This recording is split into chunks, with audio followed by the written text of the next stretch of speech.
Hello, this is Mr. Huber. In this lesson, we're going to look at polynomial functions. Let's recall a monomial. Mono, meaning one, is something that has one term. We'll talk about what terms are. Okay? Or the variable and product of numbers and variables. Okay? A polynomial is many monomials. Poly means many, so many terms. Okay? Each term of a polynomial will be a monomial. And they're separated by addition and subtraction. Right? We can see a polynomial in standard form here. And there's lots of a's and n's and m's, and those are just general things we could use. An example of one would be x to the third plus 6x squared minus x plus 17. Okay? When we see this right here, a n, x to the m, that's the first coefficient. In this case, it would be a 1, x to the m. So m is a 3. Then we have a n minus 1, the second term. Okay, this is the first term. This is one less than it, so the second term. And it's got a degree, an exponent, one less than what we started with. So m was 3, now it's m minus 1 is 2, and so on. So this is an example of a polynomial. Each of these are terms. X to the third, 6x squared, minus x, 17, those are each monomials. Those are terms of the polynomial, okay? This is called the leading coefficient, right? The coefficient that's leading the whole polynomial. The exponent of the leading coefficient is called the degree, okay, the degree. And then the constant term will be this at the end. It has no variable, and it's constant. 17 is always going to be a 17. 6x squared is going to change based on what I plug in for an x. Okay, so know some of those terms, know what a term is, know what a monomial, polynomial, so when you see those in problems, we're not getting confused, we understand what they mean. Okay, the terms are separated by addition and subtraction, and we want to know the leading coefficient and degree. Okay, so those are a couple of big things here. The leading coefficient here is 2, the degree would be 3. That helps us with things with the graph, and we'll see some ways we can use the degree to help us out in the leading coefficient with what we can look at in terms of the graphs and other things. Right? Here's some examples of different types of polynomials. We've known about quadratics, cubics. Quartic is when it has 4 terms, or fourth degree, excuse me. Okay, and you can see some examples here. All right, so this would be a quadratic equation with 3 terms. This is a quadratic equation with x squared with 3 terms. This is a cubic equation with 3 terms. This is a quartic equation with 3 terms. This is a linear equation with 2 terms. So the degree we can name, and once we get past quartic, we just say it's a 5th degree, 6th degree. We don't give it other names for that. But these are some names you'd like to know, because if you see a problem talking about a quadratic equation, we want to know kind of what that looks like. So let's look at how we can classify some of these polynomials. The big thing we want to do is make sure we get these in standard form, where the exponents are going from greatest to least. So we're going in descending order. So in this first problem, x squared, x to the 5th, we want this to be the first term if we're going to write this in standard form. So writing this in standard form, okay, would look like 4x to the 5th plus 8x squared. It's in standard form now, and so we can classify this, okay? It's a 5th degree, right? There's no name for that. 5th degree, 2 terms, okay? It's called a binomial. Binomial means it has 2 terms. In this next example, number 2, okay, we want to get this in standard form, okay? So we're going to have 9x to the 4th plus 6x squared plus 3x minus 10, okay? And this is fourth degree, so that's quartic. And it's got 4 terms, so 4 terms. There's no name for that like there's for binomial, okay? It's a quartic polynomial with 4 terms.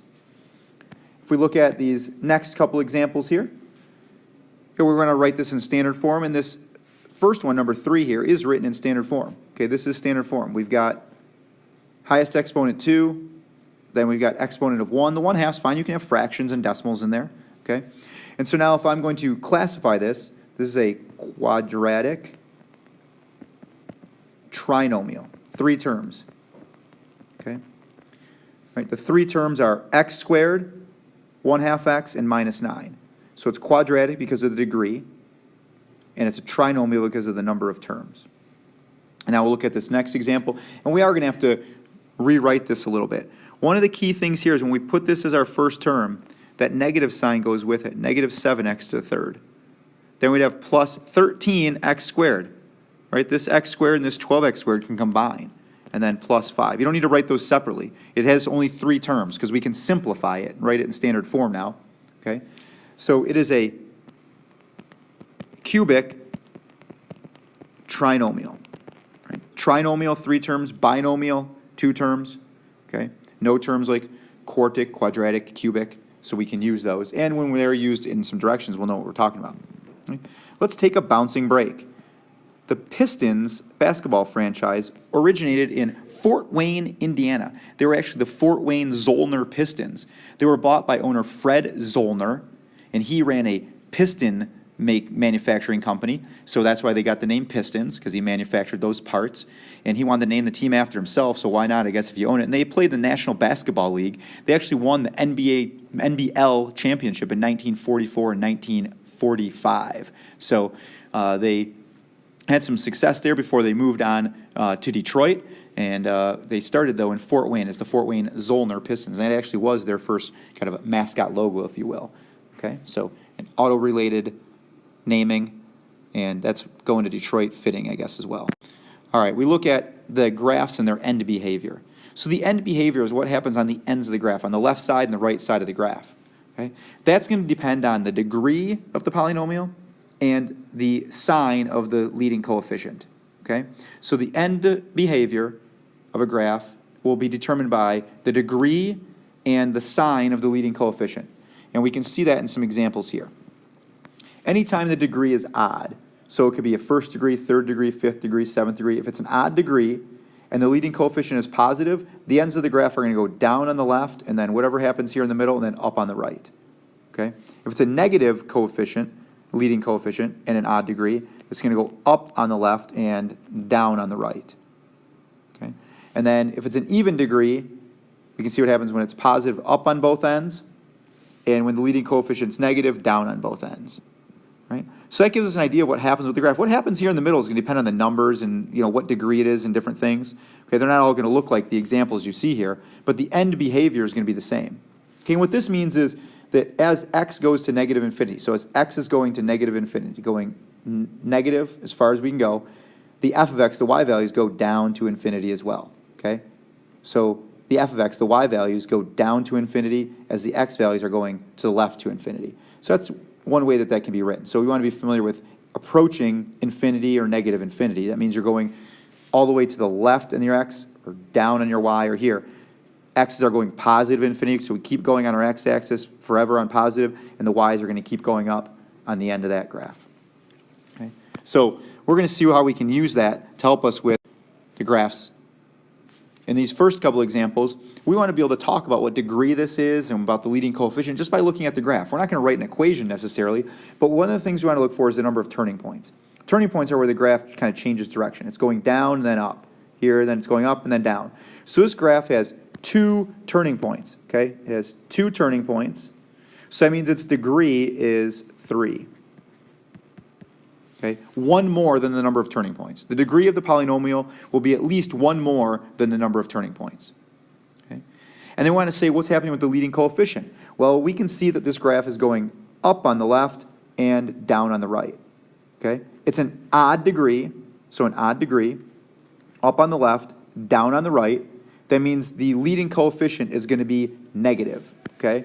So leading coefficient will be less than 0, negative. Okay. In this next example, all right, it's got 3 turning points, 1, 2, 3, so degree 4.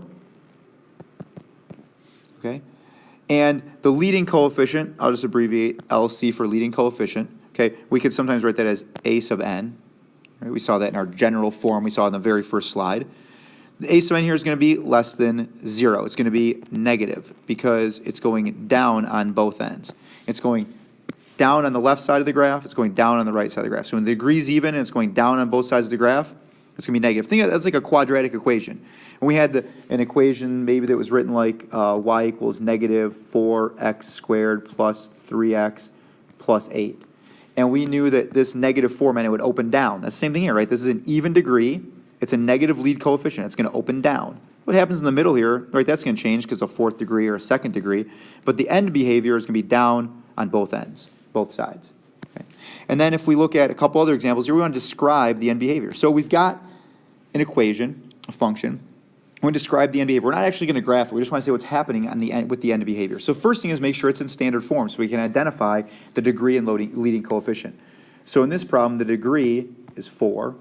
The leading coefficient is -2. We can see that right here. Degree 4, leading coefficient -2, because 4 is the highest exponent. Okay? So it's an even degree, leading coefficient negative. That's like what we just saw in that last problem. Okay? It's going to be going down on one end and down on the other, and if I graph it, what happens in here, we don't know. It doesn't matter. It can go up, down, where those turning points are, doesn't matter. We want to know what's happening on the end behavior, here and here. So it's going to be going down on the left and down on the right. Okay? So it's going to be going down on both the left and the right sides of that graph for the end behavior. If you look at this next example, we're going to need to rewrite this in standard form. Okay? So we need to take this and we need to put that 8x to the 7th as our first term plus x to the 5th. We don't want to write that wrong there. So plus x to the 5th, right, to get that in standard form, and then the minus 5x squared. Really the bigger part was that we have this as our first term, so we know our degree and our leading coefficient. Okay, degree 7, leading coefficient is positive. So I'm going to write that out here. The degree is 7, the leading coefficient is 8. It's positive. So we have an odd degree and a leading coefficient that's positive. That means our graph is going to be going down on the left and up on the right. And whatever happens here in the middle, that could be a lot of different things. Okay, it could have a lot of different turning points, but we know it's going to be down on the left, up on the right. Okay, so down on the left and up on the right. Okay, that's how we can describe the end behavior. So understand the directions here. Describe the end behavior. Okay, we just want to know what's going on the ends of these graphs. On the left end, it's going down. On the right end, it's going up. What happens in the middle? That would take some other work that we don't really need to pay attention to right now. Okay, so understand how to write a polynomial in standard form, what that looks like, what it means, know the degrees, leading coefficients, how to name and classify them, and then generally what's going on with the graphs.